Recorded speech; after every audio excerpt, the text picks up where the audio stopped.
Hello, everyone. So I'm back today, and I'm gonna put this thing on. Yeah, there we go. So I'm doing an anime review. I know it's a little bit weird. Never done one of these before.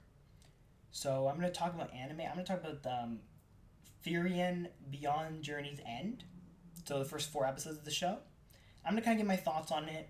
I'm gonna kind of go through a few different things that I loved about it, and then I'm just gonna kind of give some overall analysis. I guess I don't even know. Let's do this thing. So I do actually want to structure this a little bit. So I'm going to talk about the story to start because I think the story is probably the easiest thing to talk about. So what I mean by that is this. The story is interesting in the sense that it's an arrow-like dual story. And when I say dual story, obviously it means it starts at the end pretty much, right? Because this starts after the end of a war. And again, I'm not a huge anime person or manga person, so I don't haven't read or understand it. They know any of the source material, so I'm just going off what I saw. And this starts at the end of a war, and it starts with with the main character, Frieren, and she is someone who is from the war and now is kind of they're in this new era of rebuilding, right? And so she goes on a quest with Fern, and it's a very interesting thing because it kind of flashes back to like what happened during the war, but then also kind of stays in the present, and we get to see kind of some of the rebuilding and some of the feelings toward the demon king and the hero of the war, like the big hero of the war. So it was good because it does a good job balancing it. Unlike Arrow, actually, it does a good job balancing the two sides of the story. So I did appreciate that part of it, and again, it is something where, in at least in the first four episodes, does a very good job of balancing that and still providing a story which is fun, light, and deep. And again, I don't know any of the source material, so that's the most I can say on that. Now, the other part of it was the animation, right? Because the animation is again, very low anime expertise here, so I can I mean, I will say it's unique, but that's just based on what I know. And what I will say is the landscape kind of feels like a watercolor painting, right? Because they're very warm, reds and yellows that are all kind of blended together, and it does feel very unique.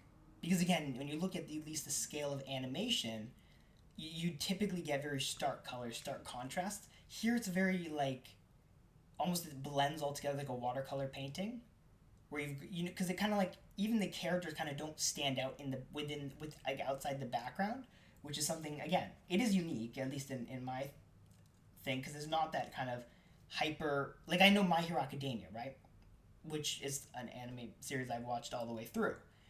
Attack on Titan very much the same, right, where you have these contrasts kind of between like it's very sharp almost, and this is a lot different. I don't know. Anyways, I'm talking based on like the very little anime I know, so But the other part of it is, I mean, the music's great. I thought it was surprisingly good because they do again a good job balancing music and talking and not making sure that doesn't overlap or doesn't become unbalanced. The characters, Fearing in the first four episodes at least, it's a journey, right? Her journey of self discovering, kind of like unpacking her past, and also Fern kind of trying to make her open up and become a little bit more willing to kind of share what's happened to her is interesting because the she kind of goes from this distant like I don't really want to do all this stuff type person and start is slowly evolving and to someone who's a little bit more you know honest and true and like a little bit more expressive. So I think that's kind of cool, and obviously Fern is deep, but also is like a little bit quirky, I guess. And then kind of slowly you start to understand a little bit more about her. The other thing, I mean, overall, this is a real this was a really good show. The first four episodes, again, I'm talking based on the first four episodes, and it is something where you're like the story's great, the animation's great, the sound's pretty good, the character development's really good, and then it's also still a unique, weird narrative, dual narrative kind of story, and you're kind of looking at it, and you're like, it literally checks off all the things to be a very good TV show outside of it being like just if it was a regular show and you're looking at like a checklist, right? Story, amazing. It's done really well, balanced, all that other stuff.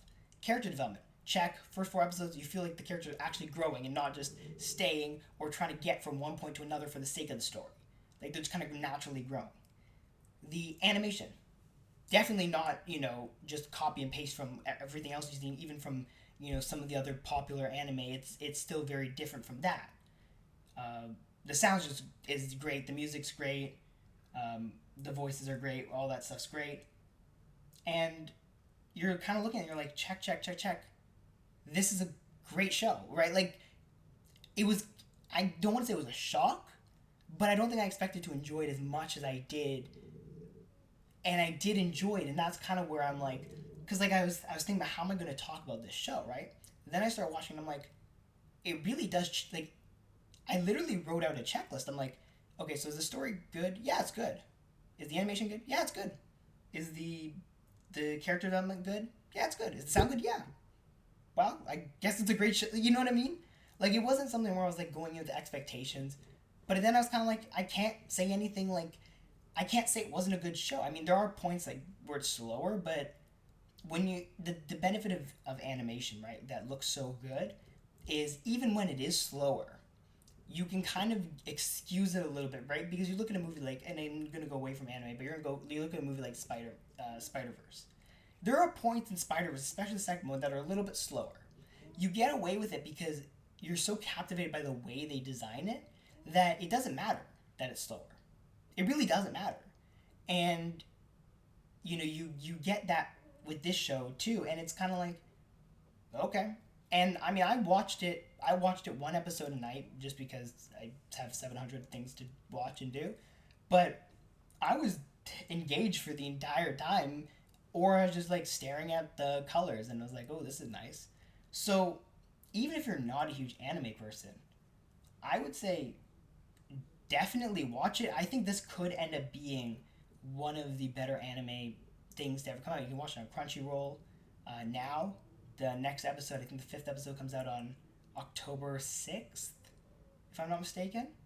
And you're probably watching this on October 4th, so soon.